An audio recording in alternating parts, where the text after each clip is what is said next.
Alright guys, welcome to Bios3 Raw TV. This is Moving On Part 2. We left off with Kevin Levrone, Rich Gaspari, Gerard Dante, Lee Labrada, these guys who went on to do great things. And my friend Steve Reeves actually, never got his pro card, didn't start a big supplement company, but he started Reeves Nutrition.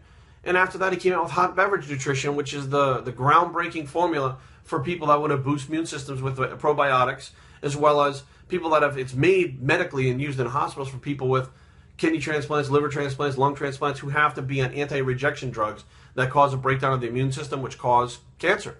So, each one of them have gone on to do something great after not achieving their ultimate goal.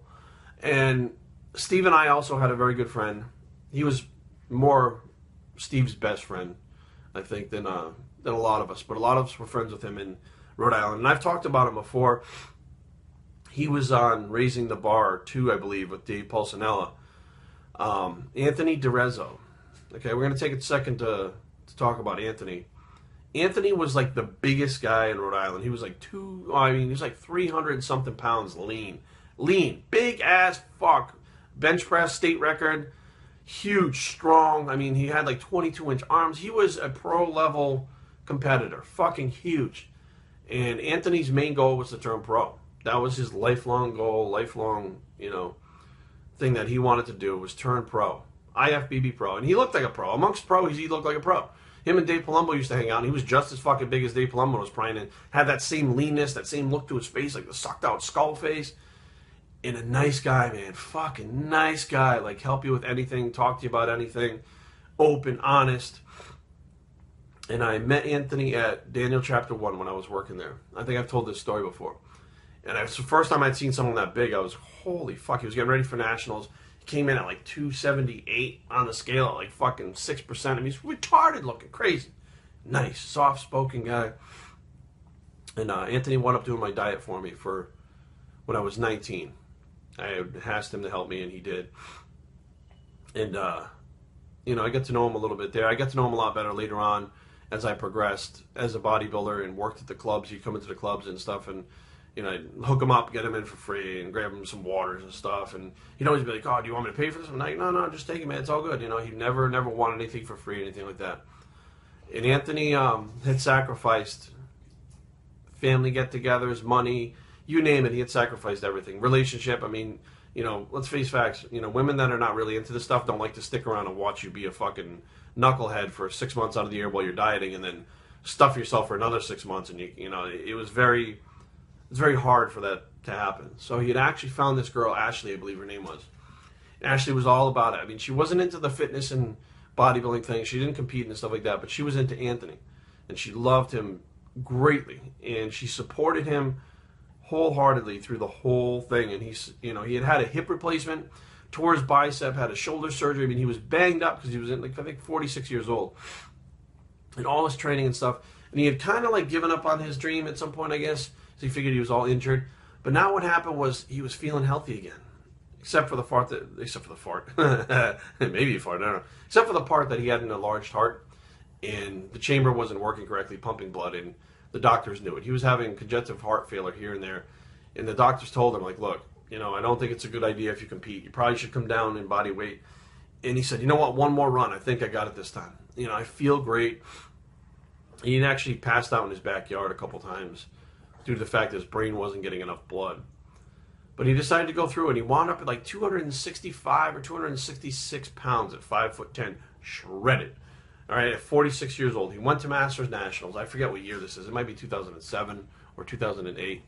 And he goes to Masters Nationals, and he strips down, he weighs in, and everybody was like, Anthony's got it. Finally, he's got it. He's going to turn pro. This is fucking amazing.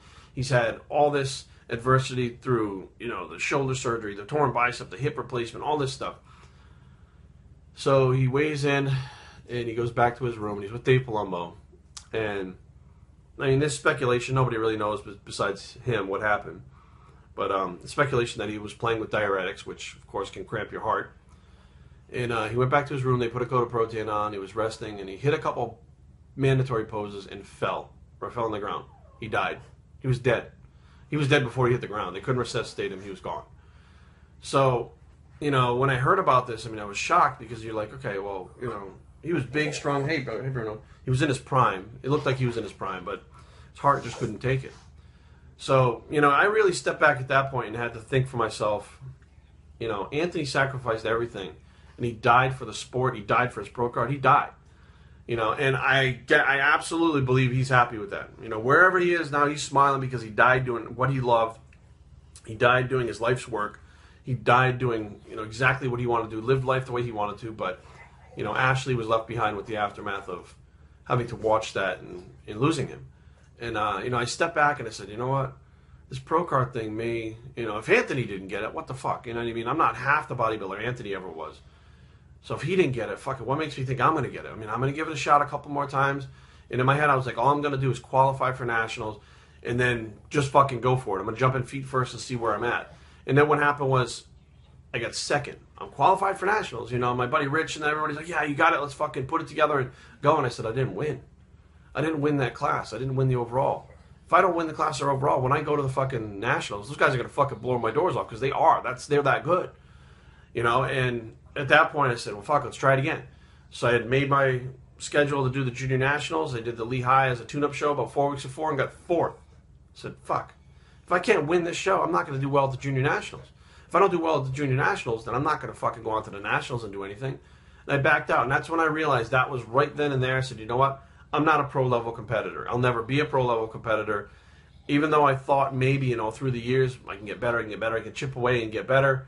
At some point, it's got to stop because I'm going to hurt myself. And then last year in 2013 was when I said, even competing at this level, I'm hurting myself. And there's a good possibility next time something could be injured to the point where it can't be repaired, or I could wind up like Anthony, push it too hard and not really realize what's going on and die.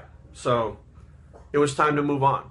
I didn't quit. I gave it everything I had to the end. But there comes a choice where you have to make between being alive and saving yourself or saying, fuck it, I'm going to die trying. And it's okay to step back from that goal and say, I don't want to die. Anything that's going to kill you is not usually the best thing for you. No, that's the way I look at it. But I said, you know what am I going to do now? I'm not a competitive bodybuilder. What is my identity? What am I going to do? And what the funny thing was as that season was ticking down, and what made it a lot better is what you guys are doing right now, watching YouTube. The YouTube channel that I had started to build was taking off, and I was touching more lives and helping more people than I ever would have as a bodybuilder. It gave me another focus to do. It gave me something that I could still be involved in the fitness industry, go to the expos, go to the different shows, and interview the pros, which nobody was doing, which nobody is doing, and getting questions out of them that nobody ever thinks to ask. I had a new purpose, and I said, okay, well, I can focus on this and make this something that's really cool and really good, and it'll affect people, and this will be something that will carry on, that I'm not going to hurt myself doing, but it allows me to stay in the bodybuilding industry and stay relevant as far as the shows and stuff are going. Let me do that. And now this is probably the biggest thing I've ever done. I was a professional wrestler, but the YouTube thing, over 7.9 million views, 56,000 subscribers, views per subscribers. I've looked into the other analytics of the other channels. Pound for pound, views for watchers. I am getting more viewers per watch than a lot of the other channels, except for the couple of big channels. And I said, holy shit, this thing's actually bigger than I thought it was. It's actually a lot bigger than I thought it was. And even being a pro bodybuilder, I wouldn't be able to touch as many lives as I'm doing right now.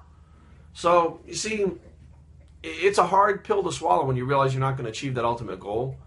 But sometimes something else pops up and things evolve and they change as life goes on, and your priorities change, and your priorities evolve, and that's okay. I'm okay with that. You have to be okay with that. I just always think back to the Anthony situation and say, that could be me, and it very well could be you, unless you take stock of what's going on in your life. BioStraining@gmail.com. Leave comments down below, but don't fight. www.biostraining.com is the blog, and where it's to take stock of your life and do the right thing, bicep. Whatever you do is right for you. And we're out.